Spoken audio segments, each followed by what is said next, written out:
Hello and welcome to the Crimewatch Roadshow. For the whole of June, we are live from all around the country bringing Crimewatch to you. And here is Rav. What are you up to this morning? I'm not on my holiday, Sophie, even though it looks like it. I am on the stunning Isle of Wight coastline. Come and have a look at this. You've got the Needles behind me, absolutely gorgeous. But even a beautiful, peaceful place like this isn't without its crime, especially 2 weeks ago when it was home to the Isle of Wight Festival. And we've been given exclusive access to the big, large-scale police operations surrounding it. More on that later. And we've had a fantastic response to our appeals so far. We'll keep you posted throughout the programme. Our number is there on the screen, so if you can help, do get dialing. Coming up, the 21-year-old on the sharp end of a mugging just yards from his home. Scott Weaver was attacked as he took a shortcut through a park in Southampton. I shrugged him off a few times and then he punched me. Unfortunately for Scott, his night on the town was going to take a dramatic turn for the worse. I thought I was seriously injured or worse, so I was going to die that night and panicked. I'll tell you more about that later. Right now, back to Rav by the sea. Thanks, Sophie, and it's pretty perfect. The sunshine, it's a bit breezy, but so what? Scenery like that, it's still breathtaking. So why is it that there's some vandals that are intent on destroying the landscape here on the island by scrawling graffiti all over it? Now, I've been out checking out some of their handiwork, and trust me, it's not pretty. Some people think of it as art. Most people think of it as criminal damage. Well, the unsightly scrawling here in the Isle of Wight are certainly no oil paintings. It's not everywhere, but where it is down lanes and alleys and by the toilets, that's a problem. Well, it just ain't nice, really, is it? I mean, it looks awful. Police on the Isle of Wight spend countless hours every year dealing with the problem of graffiti. And it's down to officers like PC Mick Baxter to respond to any reports that come in. I have Linda, who is Environmental Neighbourhood Officer, with me today. That's not going to work on this occasion. I do have a bigger kit with some more chemicals in it. If that doesn't remove it, then we'll have to call in a contractor. A tag is where a person sprays or writes their nickname. You can see there's a number of graffiti tags here. Now that we've located the tags, I'll resume normal patrol and Linda will go back towards the council offices where she'll upload the individual tags to the graffiti database. And I will have to contact our contractor to remove this graffiti. And this doesn't come cheap. The cost to this council is £4,000 a month. So you bring the stuff up here then, Dan? It's given to you, what do you do with it? Yeah, it comes up on our database, our online system. Once we've opened up a call, you'll see that it's actually got a name, street, road, a description of the graffiti, the actual specific location and type of surface that it's on. It's stored on our system for around 6 years, so if we do get any more tags that come in, we can actually pinpoint the tags and actually see if we have any duplicates or replicas at all. And it's also a nice deterrent, surely, for the youngsters to know that this is going on. Yeah, I mean, definitely. I mean, it's publicised as much as possible, and the fact that we try and get it out as cleaned as quickly as possible stops kids from coming and adding to actual graffiti that we've got there. Now, have you got a particular appeal now that you want to help? Yeah, there is a group of, we believe, youths that are operating out in Sandown Shanklin area, NSF as one of them is called, and UZED, oozed as we call it. They currently operate primarily on street furniture, and you can see from this picture here, they've put a nice tag on a welcome to Shanklin street sign. Those responsible for graffiti can be hard to track down, but the tags that I've seen today are so distinctive, someone must know who did them.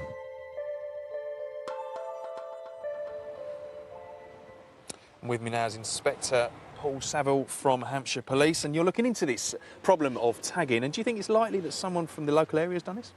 We think it is locals, as the tags appeared during the winter as well as the summer, and obviously it's during the summer when we have a lot more visitors. So, yeah, we think it's locals that are involved with this. Yeah, and I know you're very keen to track those down, and as are you, Simon. We'll speak to you in a moment, but there's another case that you're interested in, and it's theft of parking meters, is that right? That's right. Series of crimes on the island are really quite rare, and we suddenly had a spate of thefts of car parking meters, and that included not only just attacking the meters in situ, but also taking the meters physically away from the car parks. So on earth has someone actually managed to take this whole meter away from a car park? Yeah, they've managed to cut them off completely at the bottom. We believe so they can then just have time to get around the security on the machines. Ah, right, so there's a bit of a recce perhaps. And they've actually managed to get a bit of cash out of these, haven't they? Yeah, we think several £1,000s has been taken from these machines. But you've got a description of a van that could be a crucial lead. Yes, definitely. One of the incidents, we believe there was a white Ford Transit involved with some red lettering down the side, maybe about a building company, and this vehicle had a noisy exhaust, so we'd like to hear anyone that could give us any details about that vehicle. Yeah, and a fair bit of cash that they've got away with, but the cash is also coming from your council, Simon, isn't it? Simon Dennis from the council. You're having to pay for this damage, and it's rightly annoyed you. Yes, absolutely. It costs about £3,000 to replace each of the parking meters, and it's public money that should be used for public services. So it's certainly not one of these things that people call a victimless crime, not at all, because the people are having to pay for this damage. Yes.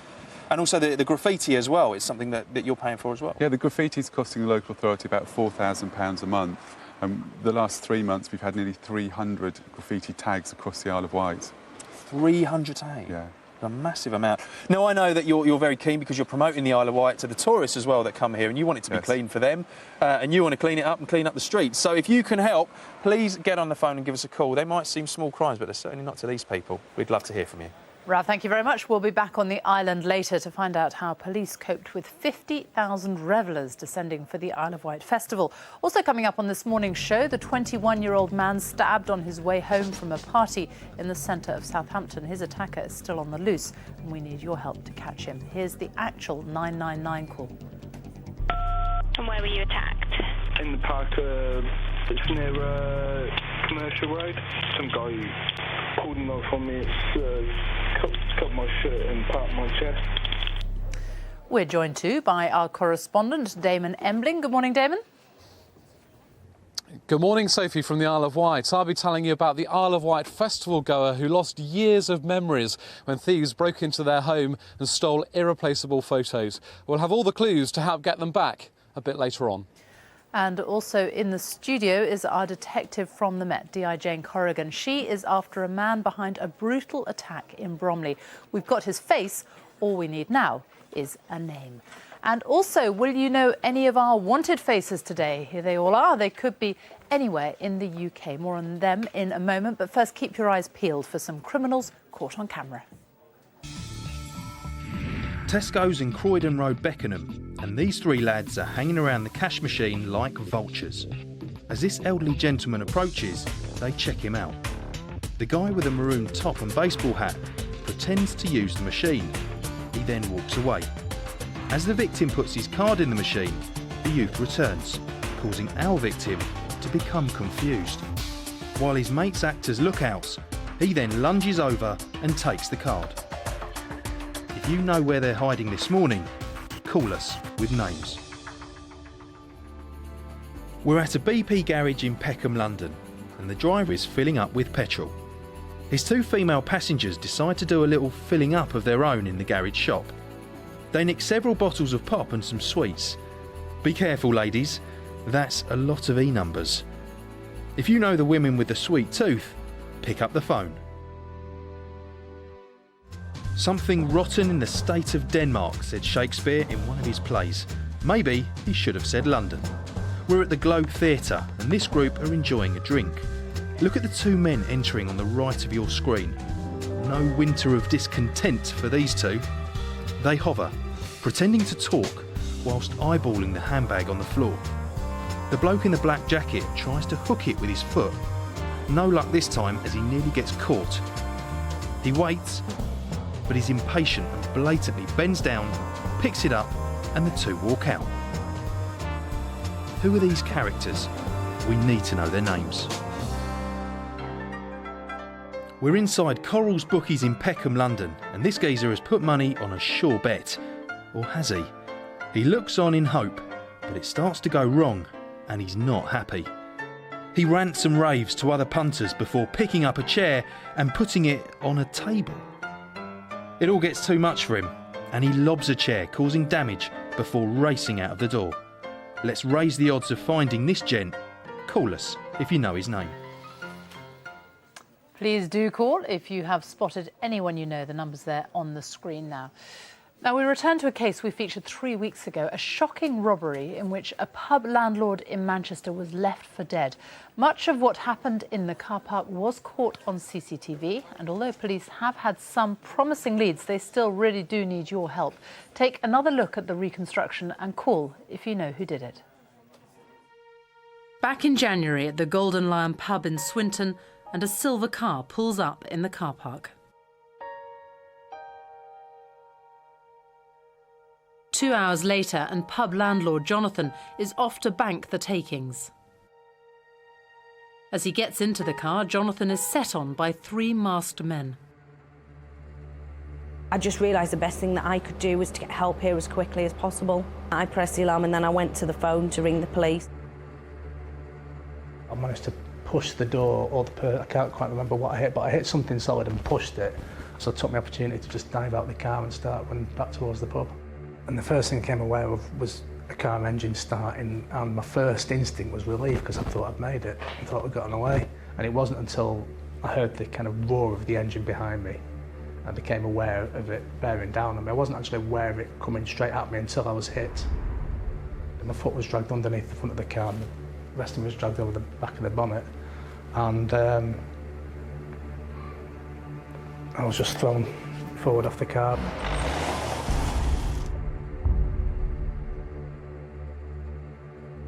My first conscious awareness that my leg was broken, other than trying to stand up, was when one of them kicked. I think one of them must have kicked my leg, and with it being the way it was that nearly took me out cold as well. I was screaming, but 3 people came over and continued to assault me by kicking me in the ribs, jumping on my chest, kicking me and punching me in the face, until the point where one of the lads actually went to stamp on my head. His foot was coming down towards my nose until I actually managed to get my hand out of the way and block it, and it stomped in the forehead, and that's what left this big imprint in my head. The shoe print on Jonathan's face is a vital clue. I'd fully expected Jonathan to come back in through the door, looking maybe a bit beaten up, but and it all be over, and he didn't. Then the staff came in and told me that he was on the floor and he was injured, and I don't know what went through my mind. I just panicked. And I actually threw the phone onto the floor and ran outside. But then came help from an unlikely source. I firmly believe if the 2 dinner ladies from the school hadn't have intervened, this would have continued until I was either unconscious or dead, whichever came first.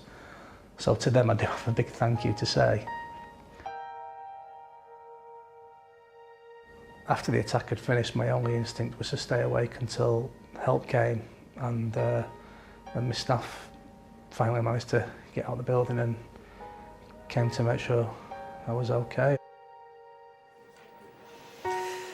He really was so lucky to survive. Please, if you do know who did this, call us and let us know. Our numbers are there on the screen now. Now, do you remember the case we featured 2 weeks ago? The 4-year-old girl, here she is, who was bitten by a dog while she was having a picnic in the park with her family.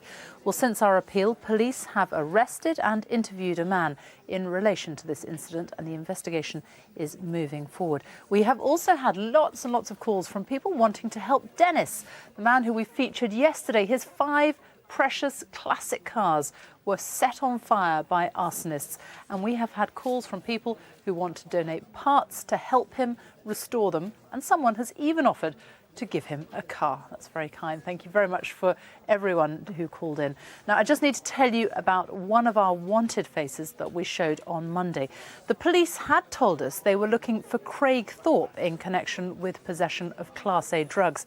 In fact, the police now tell us that the case against Mr. Thorpe had been discontinued and the warrant withdrawn. The police have asked for their apologies to be passed on to Mr. Thorpe.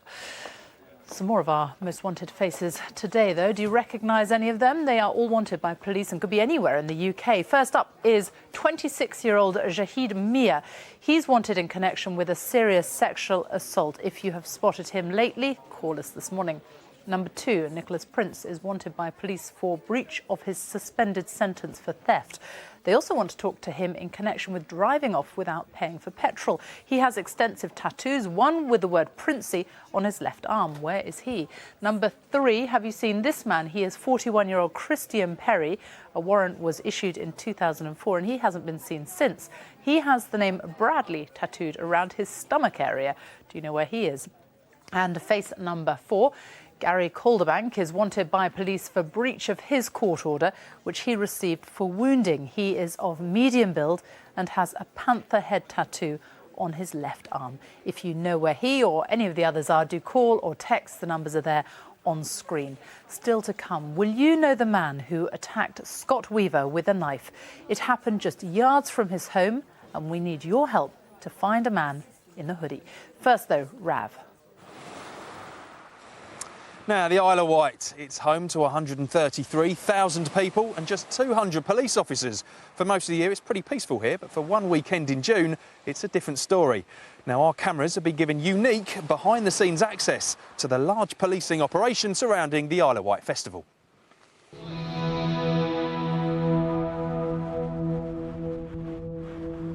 2 weeks ago on the Isle of Wight, and the usual holidaymakers seeking peace and quiet are nowhere to be found. The island is about to be invaded for the Isle of Wight Festival.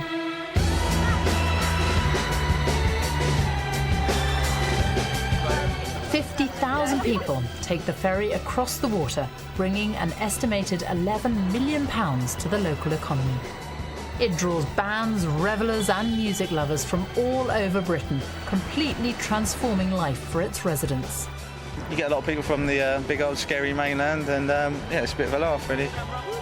It's usually calm and quiet. The weekend it brings so many people over. It does grind to a halt a little bit. I love the festival. I think it's it's great for the Isle of Wight, and it brings a lot of business to the island. But bringing large crowds onto the island at any one time doesn't come without its problems. In 1970, after 250,000 people flooded over, a local MP tightened procedures around such gatherings. It brought an end to the Isle of Wight Festival. But in 2002, it was resurrected, and for Hampshire Constabulary, policing it is a massive operation. With 564 crimes recorded at the festival last year, how do they begin to tackle such an event? We got some extra staff on, probably not as many as we'd like, but we've got some extra staff, and we've got, if we need it, some extra cell space available in another station on the island. But even with more cells, the island's police force alone can't tackle the influx of festival goers. The Isle of Wight has a police force of 200 officers, and it takes 100 just to police the festival. So reinforcements are drafted in from the mainland. This is certainly the biggest operation by far that we control on the Isle of Wight. We have to get more officers in from the mainland to help us. We're just too small on the island to cope with everything that goes on here. And amongst those extra officers are police at the ports stopping known offenders from even getting onto the ferry. We're working with other forces who've given us intelligence about people that think are coming our way. We've been able to pick off cars and deal with those before they even got onto the Isle of Wight. But with 105 tent thefts reported last year, what sorts of crime will they be tackling in the festival itself? The thefts from tents is certainly one thing that we try and really sort out. We've also been giving people crime prevention advice as they come in, making sure they keep their valuables with them. By Friday morning, the crowds are flooding in, and with them comes one of the biggest problems: drugs. Hampshire police have brought in reinforcements of the four-legged variety to check those heading into the festival. They're physically searched by security, and at the end of that, we have the drugs dogs, and all the dogs are doing is basically sort of go around and having a sniff, and they will just stay or sit by anyone that they think has either been in contact with or has drugs on them. And those being found in possession of drugs can be referred to an on-site team of drugs counsellors. If they're found with a Class A substance, for instance, they will then be bailed, and before they leave the site, they then come to us. But we're able to really talk to them, offer them advice. We're not employed by the police, we're an independent charitable organisation. But how do those at the festival feel about the police presence? It's nice to know that someone's actually watching in case anything does go wrong, but we've not seen any trouble as yet.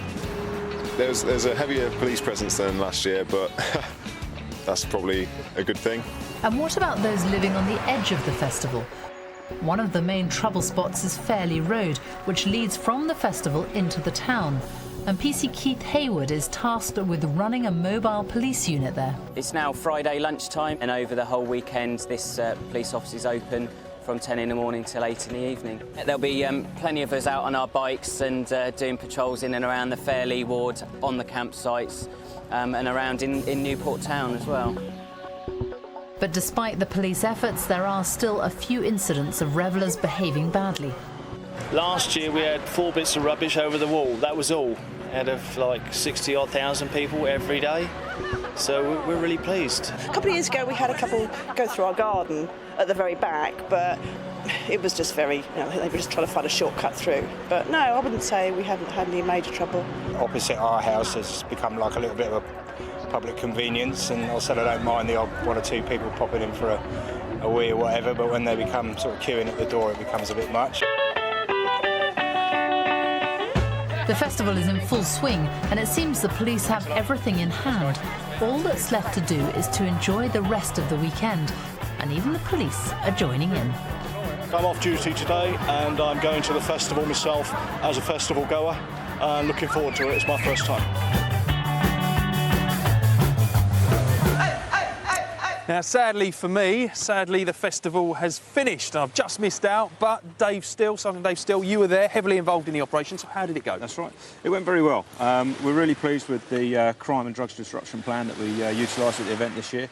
It's a partnership plan with the security companies and the promoters to drive down crime, basically. I'm pleased to say we've reduced overall offences from 560 to 460 crimes.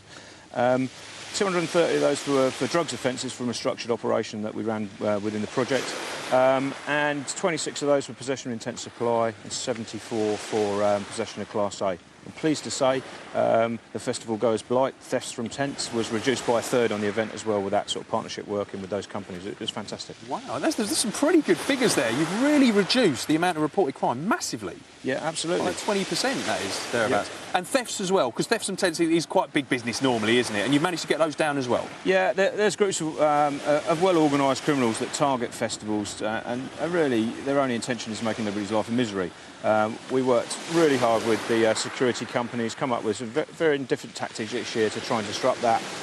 We're pleased to say it worked, reduced it by a third, and the feedback we're getting from the event that everybody was a lot happier with the policing and overall response. Well done. Now, it's worth noting that 50,000 people going here, such a tiny minority that are committing crime, and most people are just law-abiding citizens, aren't they? Absolutely, absolutely. We want to keep it a nice, safe event. We're very proud of the fact that we've managed to do that in partnership with the organisers and security company. It's a really good, robust plan, and everybody went home happy. Yeah, absolutely. And what do you do with the information when you get it, when you pick it up from something like this? Well, nationally now, police operation teams that organise the policing side of events liaising closely with security companies and promoters nationally, and all the forces collectively are talking to each other. For example, we're passing on information from our events at Glastonbury today. So you pass the information to Glastonbury. Are you going yourself? I am going in professional capacity this afternoon, Ralph, yes. Yeah, professional, I'm sure. Well, you have fun. I wish I could come with you. You go there, and hopefully they will do just as well as your successful operation. Indeed. Back to you, Sophie. Rav, one thing you've got to watch out for with all these festivals is the bogus tickets, isn't it? That is a big problem, these bogus tickets. But I was talking to the officer, actually. They've stopped ticket touting massively by just releasing more tickets on the actual gate of the festival itself. Good thing to look out for, though, if you're going to buy them online, is just go to a reputable UK-based company, UK-based address with that all-important VAT number. The reason being, you can verify all those things quite easily with a few internet searches. Rav, thank you very much. And for more tips on how to avoid bogus tickets, do go to our website, bbc.co.uk/Crimewatch Roadshow. Now, watch very carefully. Do you recognise any of these criminals caught on CCTV? A number 40 bus travelling through London, and in a few moments this woman is about to have her phone snatched. These two board the bus and seat themselves at the back. Before long, it's their stop and they get up to leave. The bloke with his hood up spots her phone, grabs it and legs it down the stairs. Here he is again boarding the bus. It shows our man with his hood down. Call us if you know the thief. A man and woman enter Philip Guest Jewellers Beverley near Hull late November. The male asks to see several watches, which he tries on for size. Perfectly normal. Only these two aren't what they seem. As the man distracts the salesman, the woman browses before she strikes. As they make polite conversation, she places the watch in the man's pocket. They then leave without paying. They lifted an Omega watch worth over £2,000. And police believe this isn't the first time. Let's make it the last. If you know who this couple are, shop them. It's July, and this William Hill Bookies in South East London is about to be robbed. The two men grab the keys to the office from the cashier, and in full view of other punters, rifle the tills. They've got away with £128, but left some great photos of themselves to help us. Smile, boys. All we need is a name for these faces. Give us a call. Early September and the cold is setting in. These two pop into Holland and Barrett, South East London, and stock up with vitamins. You can't put a price on good health. Well, these two can't. They walk out without paying. Know the bloke with a sling in his mate? Then call us. Please, if you recognise anyone, call us 08000 468 999 or text 63399, text CW space and then your message. And if you don't leave the space, your message will not get through to us. Some calls so far, some progress so far. The guy we showed you earlier on in Tesco's on that CCTV in Croydon, targeting a guy at a cash point. We've had one caller who recognises somebody in the group and another one who's given us a name and address. The Globe Theatre CCTV, if you remember those two guys who hook a handbag from underneath a table, stealing a handbag. Well, we've had a name for one of them. And also on our wanted faces this morning, a call saying that they think they know where one of them is working this morning. So all that will be passed to police. Do keep your calls coming, though.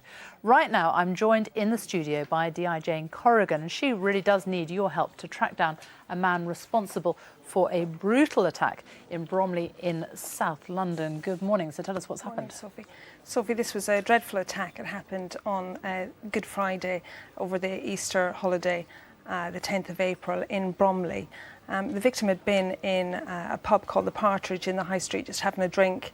He met up with this guy. They had a couple of drinks together. I think they were both at a loose end. Here we go. So there's the victim Yeah. who's we've blurred out his face, and there's the guy you're interested in talking to. Yeah. So this is completely, just to explain, I mean, they didn't know each other. This is No. completely random. They just happened to meet up and they're having a drink. Yeah, and they left the pub at about 4 o'clock, and the victim was going to get a train back home. He's making his way to the train station. This guy offers him a lift. He gets into a small silver Peugeot, and instead of taking him to the station, the suspect actually drives at speed and eventually stops in a place called Ramblers Rest in Chislehurst. And what happened there is obviously very traumatising and a dreadful attack on this victim. What actually did happen? He was sprayed in the face by something, we don't know what. We believe that was to overpower him.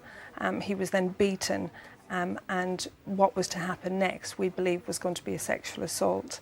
And the victim is just absolutely distraught. So what was the motive? Was it a robbery or was it a sexually motivated? It ended up being a robbery, but we really believe that if the victim hadn't managed to get away, and in trying to get away, he's actually dislocated his shoulder trying to get out of the car to escape. And we believe he would have been sexually assaulted. Thankfully, he flagged down a member of the public who helped him and took him in his dishevelled state to the police station. And this has left had a terrible impact on him, hasn't it? Yeah, he's absolutely traumatised. And also stolen was his wallet and cash cards, and the glasses that he was wearing were broken during the assault. When he was punched. Just have a look. We've got some images. Just talk us through this. So this is when they happen to meet up. They're having a chat. Good Friday in the bar. Yeah, and this is the guy we're after. We've got a clearer image of him as he leaves the pub. Right, there he is. Yeah, there he is. Circled. He's about 25 to 30. He was wearing black suede shoes on the day, and he's described as having kind of maybe he's been blown his nose, he's had a cold, but kind of rough skin around his nose and under his nose area. But it's a really clear image, and we're hoping that somebody will identify him today. We need to speak to this man. He's wanted in relation to this offence. Right, so just remind us again, Good Friday, Bromley. Yeah, it was in the High Street, eventually ending in Ramblers Rest in Chislehurst, and it was between 3 and 4 in the afternoon. OK, Jane, thank you very much. If you can help with any of the appeals, we'd love to hear from you. The number's there on the screen. Let's go back now to the seaside and Rav. Now to the story of 21-year-old Scott Weaver. As he walked home through the centre of Southampton in the early hours back in March, he made the split-second decision to cut through a park. Now that decision so nearly cost him his life. Take a look at this. A busy Thursday night in the bustling student clubs of Southampton. For one student, this night won't be forgotten in a hurry. Police emergency. Hey, I've just been attacked on my way home. Scott Weaver is just 21. He moved to Southampton from Oxfordshire 2 years ago. I moved down to Southampton because I had a place on a sport coaching course at Southampton Solent University. My mum always worries about me in the big city going out sometimes, worried about what's going to happen due to me being the baby of a family. Scott lives with housemate James, and as students they're never short of a party to go to. On the night of the 20th of March, they were heading to a birthday bash for their friend. As students, we walk everywhere because we're on a limited budget and can't always afford the taxi fares. Scott and James live just 10 minutes from the city centre, so it wasn't long before they arrived safely at one of the biggest clubs in town for the party. I was looking forward to the night. I was excited because it's my friend's birthday and we'd arranged it a couple of months earlier. Why do I feel like this? I knew before I went out I had some work to get done, but I went out to enjoy myself. Scott left the party early at around 1 a.m. Night was drawing on. It got to about 1 o'clock in the morning and I left them to party on. Instead of taking the usual route home, he chose a shortcut through the park. I'd put my phone in my pocket so not to draw any attention to myself. When I reached the park, I decided I'd cut through with it being quicker, but looking back on it, it wasn't the smartest thing to do.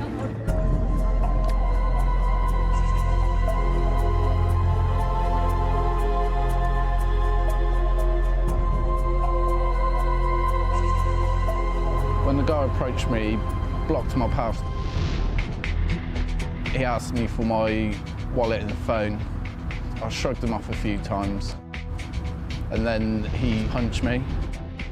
Unfortunately for Scott, his night on the town was going to take a dramatic turn for the worse. I thought I was seriously injured or worse, so I was going to die that night, and panic started to set in.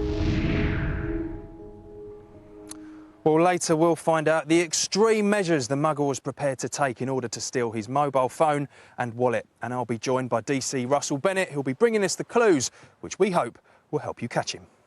Now, yesterday we told you how 3 of our wanted faces are now in prison thanks to your calls. So let's see how you do with this lot. Faces 5 and 6. This is 26-year-old Amir Hussain and his 20-year-old brother Nazir. Both are wanted in connection with the murder of Yukal Chin.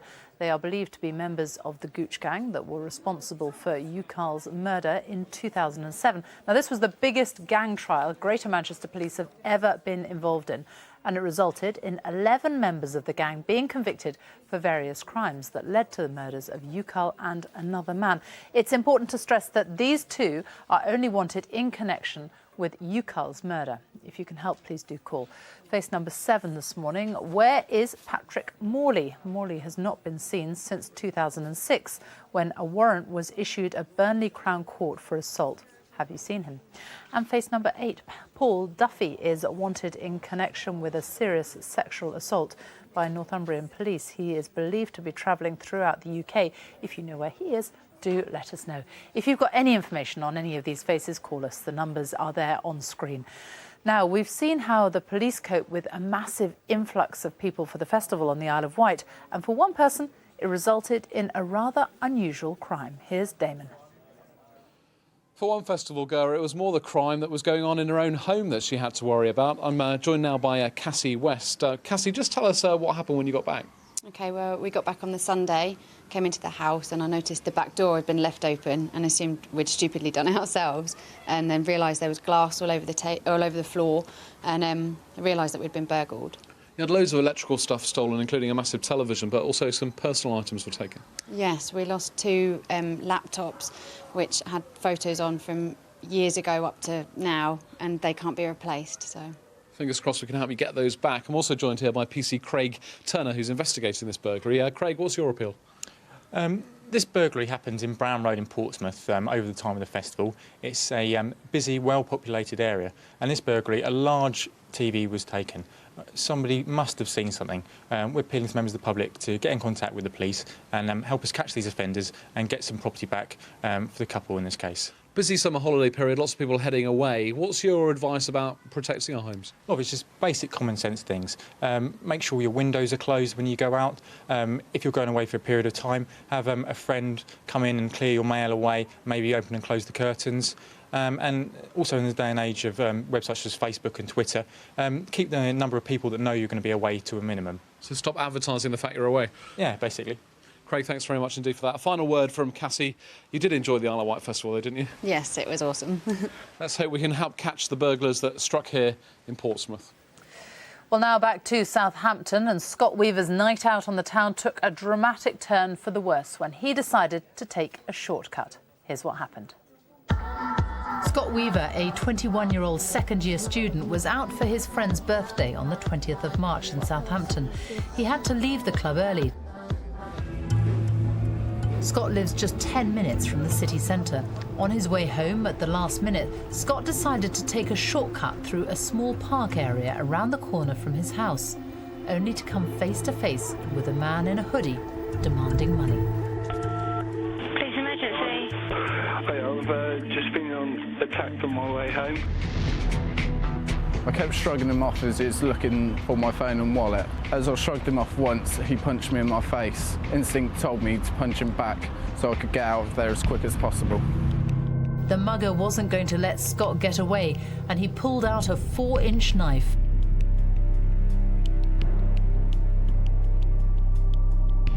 He'd slashed it straight across the right-hand side of my chest. I thought I was seriously injured or worse, so I was going to die that night, and panic started to set in. I just wanted to get out there as soon as I could. Luckily for me, he put so much force into it, he stumbled, which gave me an opportunity to run away.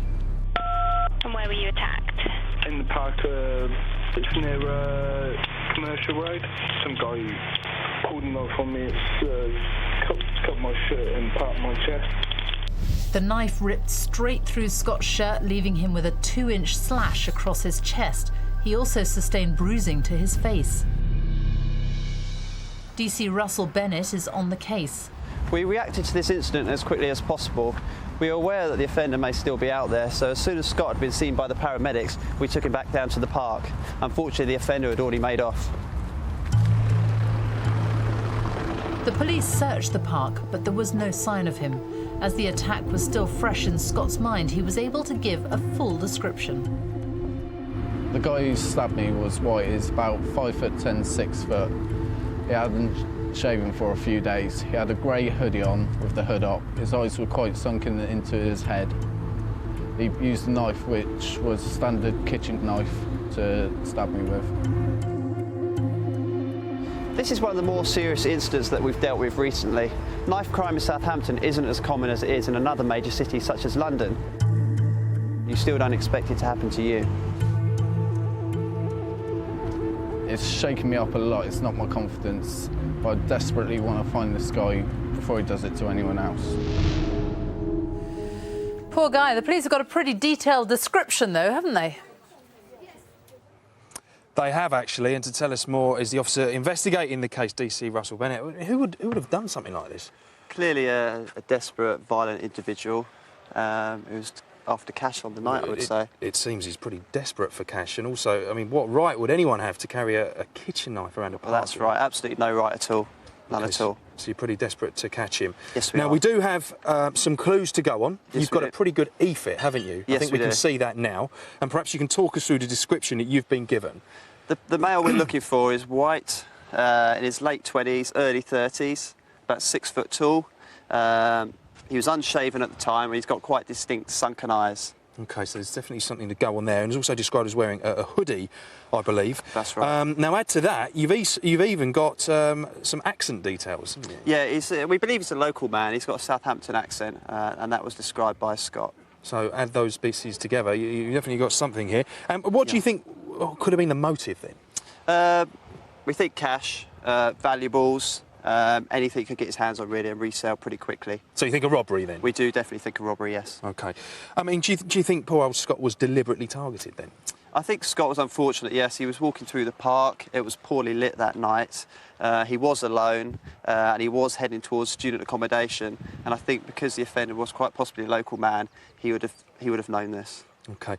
So you think it seems like you're looking for probably a local guy then, with all the local accent, the fact that he knows the area very well and everything that's described. So that's who you're looking for at the moment, Yes, it is. We believe he's a local man. Well, let's have another look at this e-fit just now. And while we do that, if we can see the e-fit, I just want to remind everyone who they're looking for. I want to see, can you advise us so other people are not victims like poor old Scott was? What can they do? OK, what I would suggest, if you are walking home alone at night, don't carry any valuables, don't be on your mobile phone, definitely don't have your headphones in, listening to music, be aware of your surroundings, and if possible, take a taxi. Yeah, and I suppose don't take shortcuts if you can avoid it, Absolutely. especially not through dark alleys. Absolutely. All right, Russell, thank you. And if you can help, this was bad, it could have been so much worse. We really would love to hear from you, so please get on that phone and give us a call and tell us what you know. Thanks, Rav. And if you can help, call 08000 468 999, or you can text 63399. Text CW space and then your message. Or if you'd like to remain anonymous, you can call the independent charity Crime Stoppers, and their number is 0800 555 111. So many people have called us over the past few weeks, more than 1,200 calls in total, and somebody's been very quick off the mark this morning following that case D.I. Jane Corrigan was telling us about in Bromley. This guy here who police want to talk to in connection with a very vicious attack on a guy. Well, we've already had a name for him. Somebody's rung in to say they think they know who he is, so we shall give that to Jane Corrigan right now. We've also had other calls about our wanted faces, a sighting of another of them this morning in a pub in Bournemouth. And we've also had one of those guys who was robbing the William Hill betting shop. We've been given a name and address for him. Thank you so much to everybody who's called in, all that being passed to police. Now, on tomorrow's show, we are on the hunt for the cat burglars who break in whilst their victims sleep. But just how do they get away with it? It's horrible to think that someone has come into your house when you're at your most vulnerable, really, when you're asleep.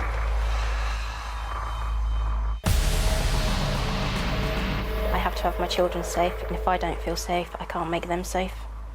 Basingstoke has been hit by a spate of burglaries. No nonsense, no mess. The thieves were in and out as their victims lay sleeping upstairs. There are no clues. It's a mystery how they broke in.